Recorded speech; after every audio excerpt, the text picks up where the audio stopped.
Good morning, YouTubers. T-Square here with T-Square Talks. Hope everybody's having a great day. Have I got an awesome video for today. I'm super excited about this one because this actually is generated from a couple of different comments. Specifically, I'm going to read those comments in just a minute, but I'll give you a quick synopsis of what today's video is going to talk about. So we're going to talk briefly about how much silver is in essentially missiles or military equipment.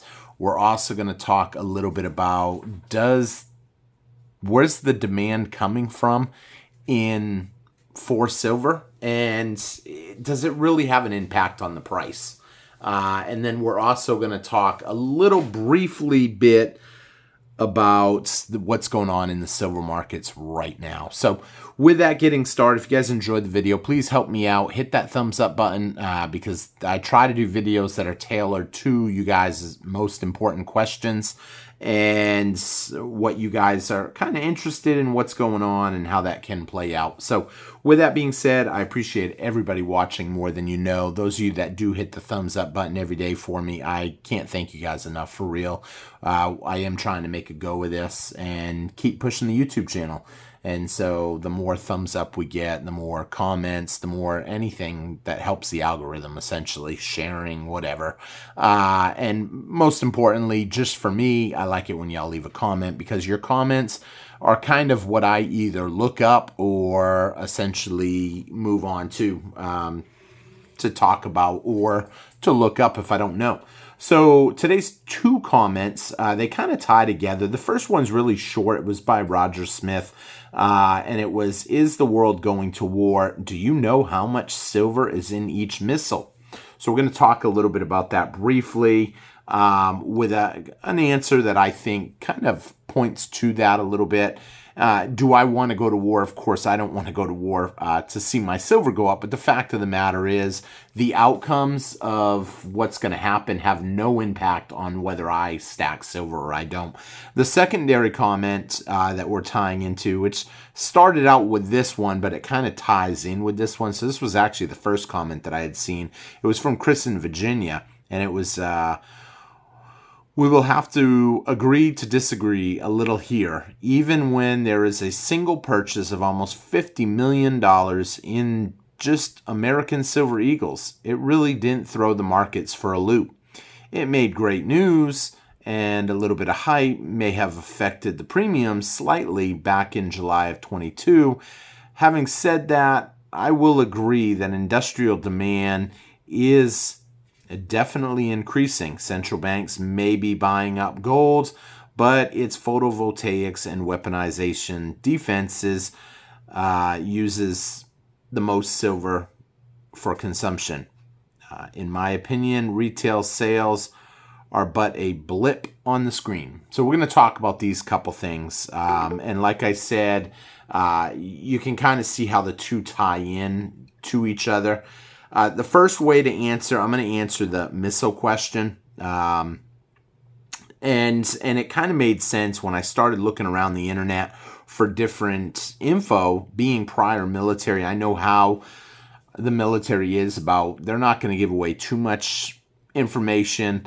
According to some sources, now this really made me laugh a little bit. The first line, the second line, I can kind of, it kind of makes sense. The first line, you're just going to laugh when you hear it. According to some sources, Tomahawk missiles contain around 10 to 15 ounces of silver, primarily in the ignition battery and the soldering. However, the exact amount of silver used in military equipment is heavily classified. Some say a cruise missile may use up to 500 ounces of silver. Now, here's the thing. Being prior military and having a security clearance, I would have to agree that they're probably not going to put too much of that information out there.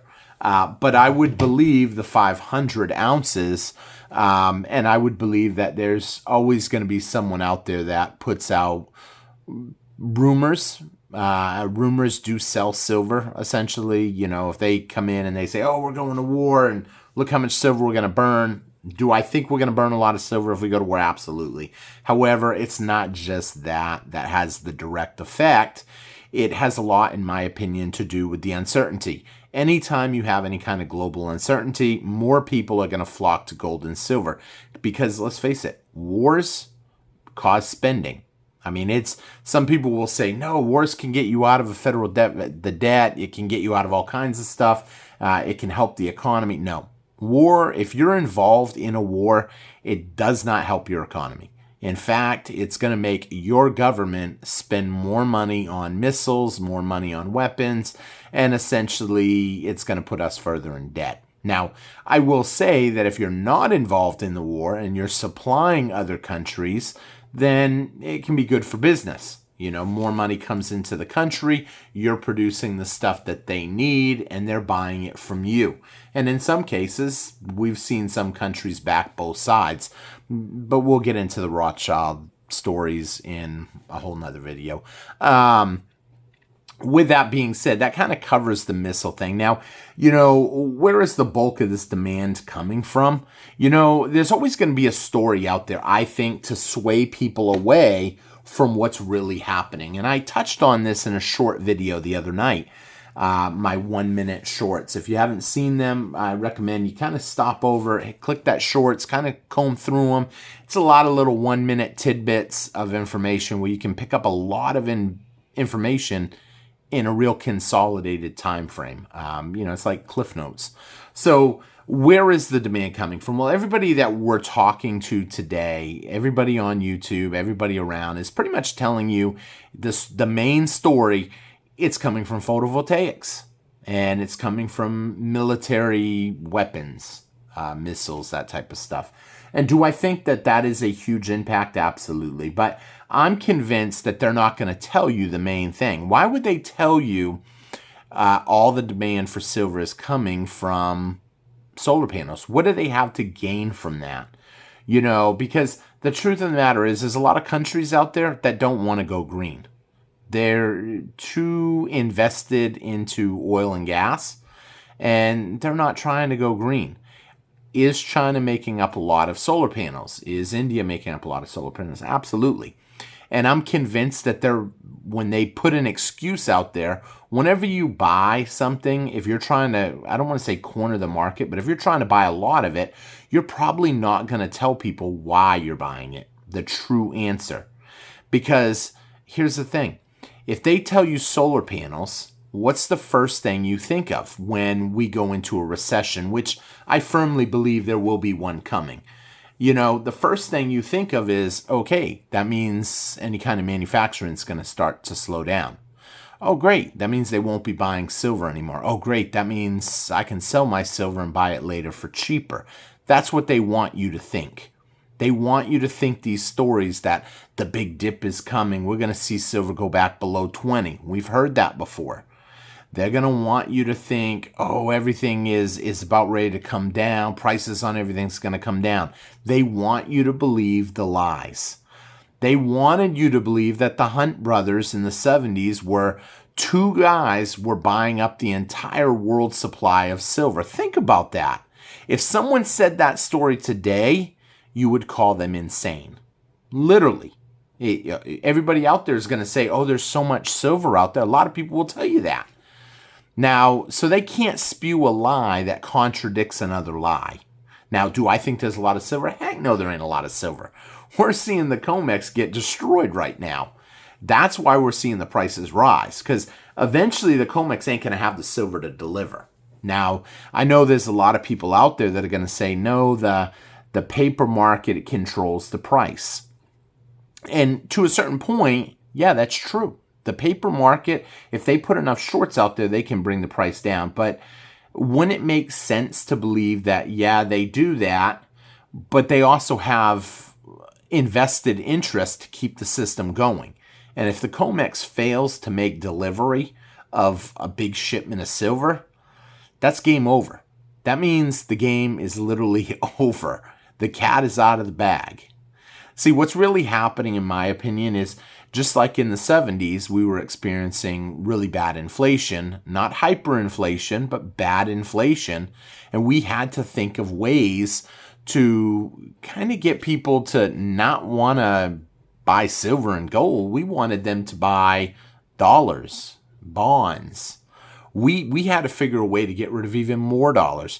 Thus, obviously, the petrodollar came up and making deals overseas where they're going to take our dollars for oil, we're going to get their oil, and then they can spend those dollars back into U.S. economy and build up their infrastructure, build weapons up, and essentially that puts our people back to work. And the whole time, a large portion of our U.S. dollars are somewhere else.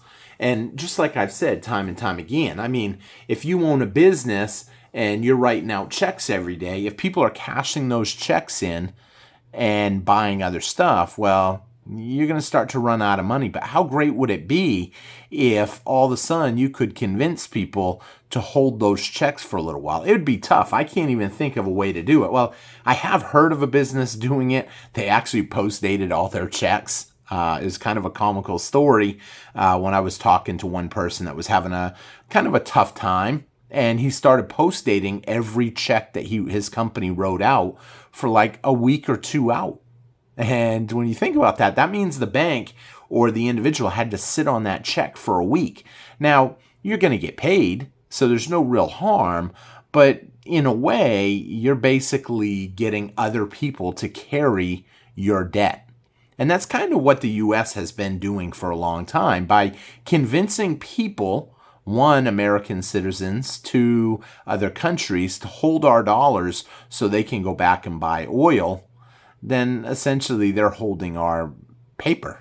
And it's kind of funny that American citizens are just now, I believe, starting to wake up. You're hearing about it more. Why? Because it's starting to seep into mainstream media that gold and silver is going up. Now, how are they going to combat this? Obviously, the only way that they can combat that is try to make up lies with hidden truths. Now, what that means is you're going to tell a lot of true stuff, but you're going to put some lies in there. Like, what is the best way to buy silver? If, man, silver's going up, I'm hearing about it. What's the best way I can get into silver? Oh, ETFs. ETFs, you can make a lot of money. You have all the exposure to the upside, and if it goes down, but let's be honest, you already said you think it's going to keep going up. So they convince people to buy the ETFs, the paper silver, the SLV contracts. And at the same time, you have no exposure to physical silver. Now, obviously, we know from watching the channel, getting silver like this, maybe sent to you or put somewhere, where you hold it, you physically hold it. There's not no piece of paper that's written out to you and 10 other guys, or in this case, I should say you and 398 other people.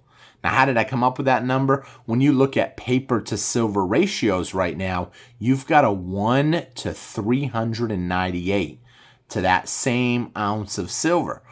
That means when the music stops, not everybody's going to get their silver. And because of that, you need to be mindful what's going on. But they're not going to tell you these things. As people start waking up to this, you're having the masses picking up maybe a little silver coin here and there. Maybe they're picking up a Morgan dollar. Maybe they're picking up a coin that they like. Does it have a big impact on the price? Well, the truth of the matter is, how would you even know if it had? How would you personally know if all this silver is being bought is having an effect? You don't see the numbers. You don't see the supply. You don't see what's at the COMEX. The truth of the matter is they can tell people anything they want. And that's why they're spinning this story, I believe, that 100% of the demand is coming from essentially solar panels. Because you don't know how many people out there are really buying. More and more stackers are talking to more and more other people. On a daily basis, I talk to at least one new person periodically every day. And what I mean by that is, if I meet up with someone and we start carrying on a conversation, they ask me, well, what do you do? Oh, I make YouTube videos. Oh, really? Okay. What do you talk about? And then I start explaining to them what I talk about, and obviously silver perks interest. Oh, I've been thinking about buying silver. I heard it keeps going up. It is. And then you start talking. Now, what are they going to do? As soon as they get home, they're going to put more time. You've just planted the seed of stacking in them. and then they're going to start stacking. Now, if they buy some silver at, we'll say $29, and all of a sudden they look, and the next time they look at it, it's selling for $31, what do you think they're thinking? They're like, oh man, I should have bought more. Well, I'm going to buy more now and just put it up, And some people that have money, a lot of the people that I talk to on a fairly regular basis, most of them, if I have in-depth conversation with them, are people that I find interesting. They're usually business owners that I've taken the time to kind of introduce myself to them, talk a little bit to them, and essentially look for a group of people that I believe down the road when the system, if the system collapses, these are people that are already in decent positions. They just don't really know how good their position is yet. Why? Because they've got coolers full of food. They've got supply coming in. Maybe they even have resources. I've known some people that they have full gardens even though they're just running a little sandwich shop.